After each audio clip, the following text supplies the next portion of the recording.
Hola, buen día, bienvenidos a un Buen día. episodio, buen día, bienvenidos a un episodio más de Dando y Dando, el mundo de la sociedad civil, un podcast de gobierno y análisis político para visibilizar el trabajo de la sociedad civil organizada en México. Hoy nos acompaña Bruce Adams de USAID. Bienvenido, Bruce, y muchísimas gracias por acompañarnos. Muchas gracias. Es un placer estar aquí con ustedes y gracias por la oportunidad de hablar contigo y con su audiencia. Pues justamente invitábamos a Bruce para que nos contara un poco del trabajo de USAID, la Agencia de Cooperación Norteamericana. ¿A qué se dedica USAID? ¿Cuáles son sus líneas de trabajo? ¿Qué hace en el mundo y qué hace particularmente en México? Muchas gracias. Pues USAID, USAID son las cifras para la Agencia de los Estados Unidos para el Desarrollo Internacional. Somos una agencia del gobierno de los Estados Unidos. Estamos aquí en México dentro de parte de la embajada. Pero para explicar USAID, quiero ir más detrás en la historia.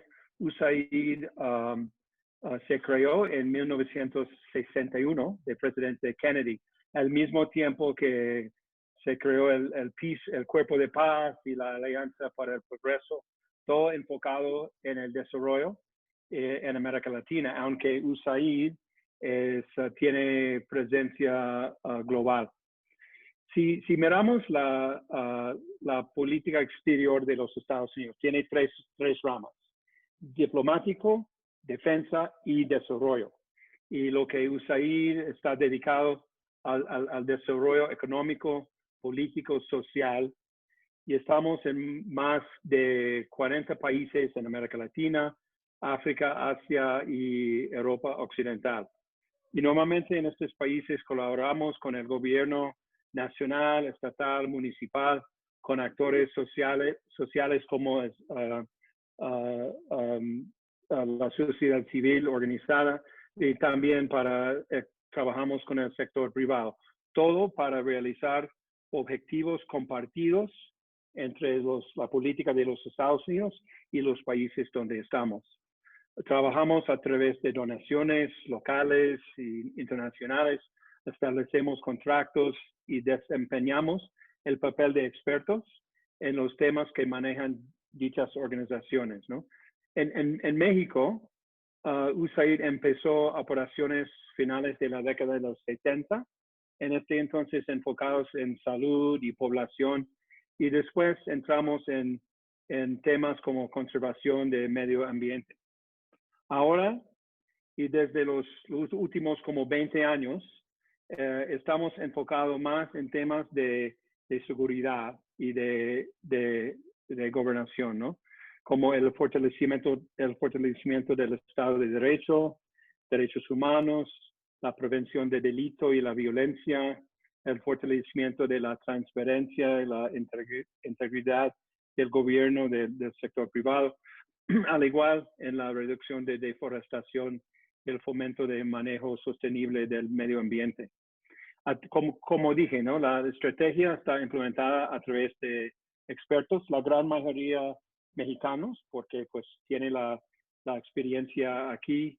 Y pues la estrategia en cada país, como dije, es según sus necesidades, ¿no? Empecé mi carrera en Colombia hace 20 años y allá era más o menos igual que México, temas de derechos humanos, de violencia, pero mi último puesto era en Zimbabue, en el sur de África, donde era totalmente diferente, ¿no? Apoyamos en temas de VIH, SIDA y la seguridad alimentaria. Justamente quería preguntarte de tu trayectoria, revisando un poco la trayectoria, sé que has trabajado en varios países, en varios continentes y por tanto con prioridades en términos de desarrollo y problemáticas muy diversas. Con toda esa trayectoria que ojalá nos pudieras compartir un poquito, ¿cómo valoras o cómo ves o qué aprendizajes y retos encuentras en trabajar en México y con la sociedad civil mexicana? Bueno, gracias. Si me permiten, me gustaría empezar con más como aprendizajes globales y cómo cómo podemos aplicarlos a México, ¿no?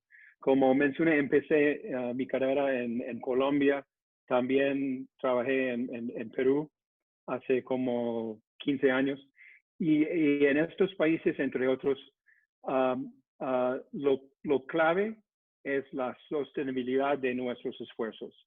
Digamos, es la sostenibilidad del desarrollo como tal, tiene como dos partes. Es la capacidad técnica de un país que pueden hacer lo que quieren, y también hay una gran importancia de la voluntad política también.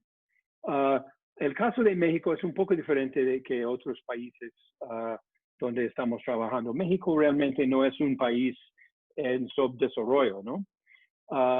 No estamos aquí trabajando con el gobierno de México en como pobreza en México por otras cosas. México tiene los recursos y sabe cómo confrontar sus problemas. Estamos aquí para trabajar con los contrapartes mexicanas en retos compartidos entre los dos países.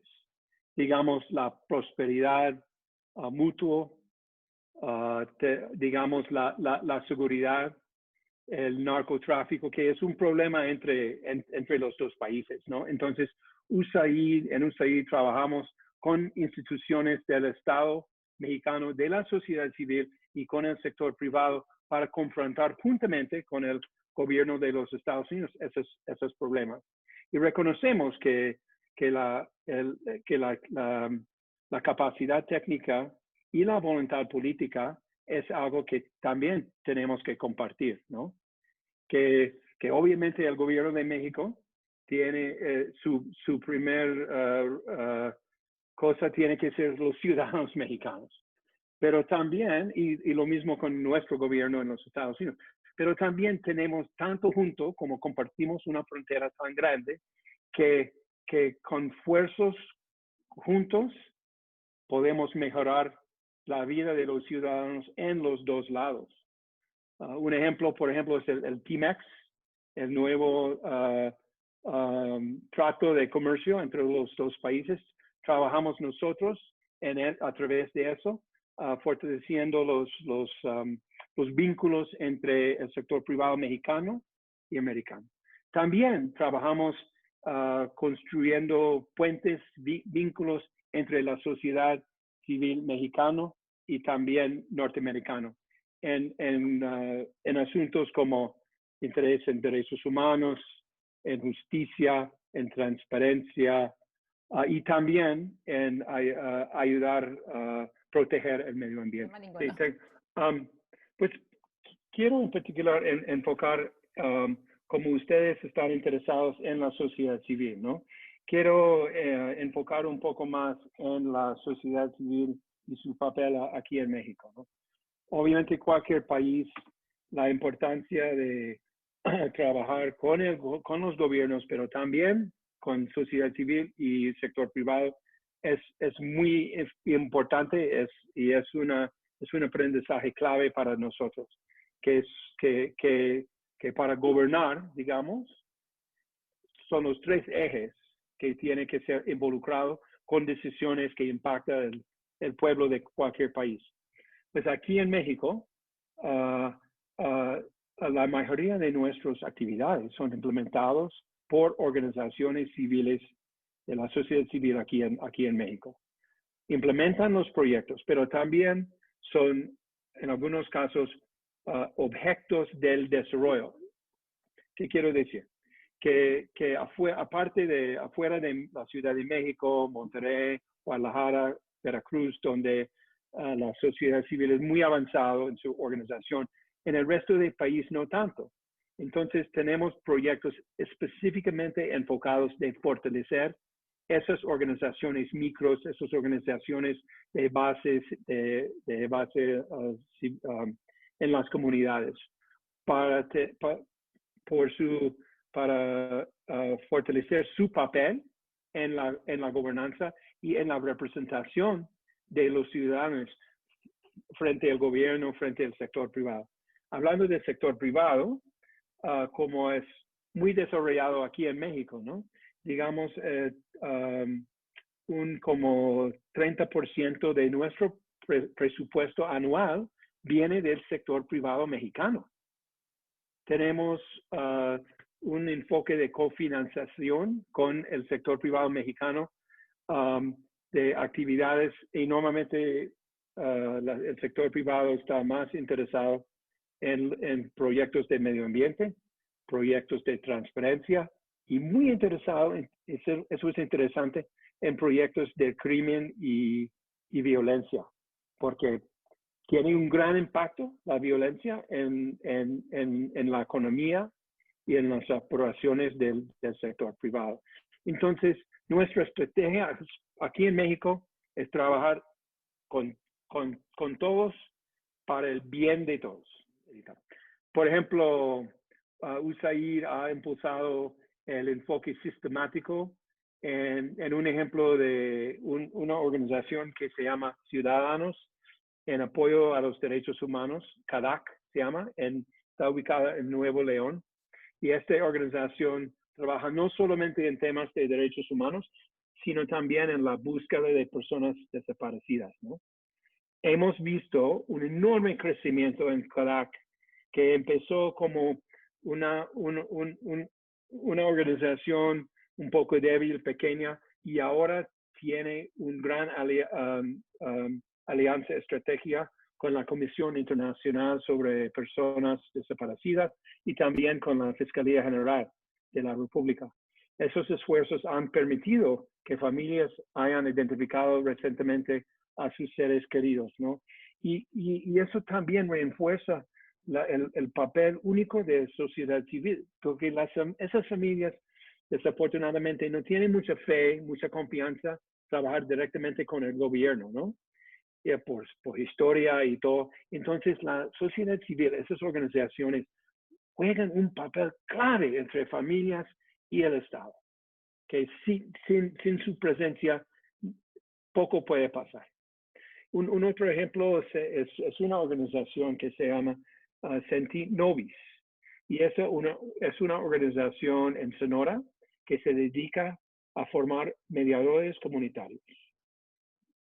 Y con el apoyo de mediadores, Senat ayuda a ciudadanos a resolver problemas con diversas técnicas de mediación de conflicto basados en experiencia mexicana, pero también en experiencia internacional. Y cuando esos conflictos se pueden solucionar a nivel comunitario, se impide que se compliquen o se escalan y se llegan al sistema de justicia que ya está como totalmente llena con otros casos, ¿no? Y con nuestro apoyo hemos ayudado 9 grupos de mediadores a formar legalmente y han continuado con su labor en la comunidad después de la donación está acabada, ¿no? Está terminada, pero siguen trabajando. Eso es un ejemplo de la sostenibilidad, ¿verdad? Gracias.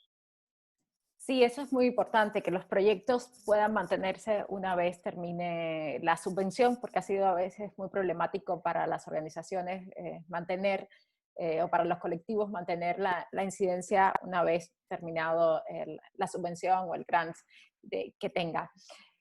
Hablando un poco de contexto, es inevitable, si estamos hablando de lo que nos ha pasado este año, hablar del COVID-19 y la manera en que ha impactado el quehacer de la sociedad civil, el quehacer de los gobiernos, las prioridades de los gobiernos, las prioridades de las agencias de cooperación, de las agencias de desarrollo, incluso las prioridades personales de nosotros como seres humanos. En ese sentido, ¿cómo ha impactado el quehacer de la agencia, el COVID-19, las relaciones con sus contrapartes a nivel local, su mismo vínculo como agencia del gobierno norteamericano y otras acciones que el gobierno norteamericano realiza en coordinación o en solidaridad con México? Pues muchas gracias. Si me permite, voy a empezar en el nivel humano, ¿no? Personal. USAID como agencia y como otras agencias de la embajada, estamos trabajando, pues obviamente no en nuestras casas, Gracias a Dios tenemos sistemas de comunicación y técnicos que nos permite seguir trabajando.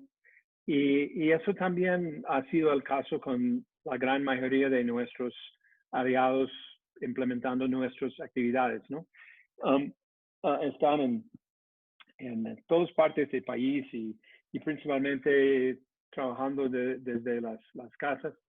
Uh, pero, pero todavía con logros, con actividades, con capacitaciones, con apoyo técnico. Creo que estamos como todos aprendiendo a vivir así, trabajar así. Uh, y, y, sí, y hemos seguido, y desafortunadamente en algunos casos, algunos asuntos como violencia de género, entre crimen, entre otros, siguen siendo problemas y en algunos casos peor que antes. Entonces, seguimos tratando de ofrecer apoyo, capacitación y información uh, para evitar esos impactos de la pandemia, ¿no? Eso es ahora. Creo que después de, de todo regresa a la normalidad, digamos, todavía en cada país, incluyendo los Estados Unidos, vamos a ver los impactos más allá, en sociales, económicos de la pandemia, ¿no? Y seguramente va a ser un golpe bien fuerte a la sociedad civil, que depende en las donaciones más bien aquí en el país del sector privado o en algunas veces trabajando con el gobierno, sea estatal, municipal, federal, y va a ser menos recursos, ¿no? Entonces, estamos pensando ahora con otros donantes y con nuestros aliados en la sociedad civil, cómo podemos reubicar nuestros esfuerzos para, para este tipo de ayuda económica al pueblo, pero también a la sociedad civil.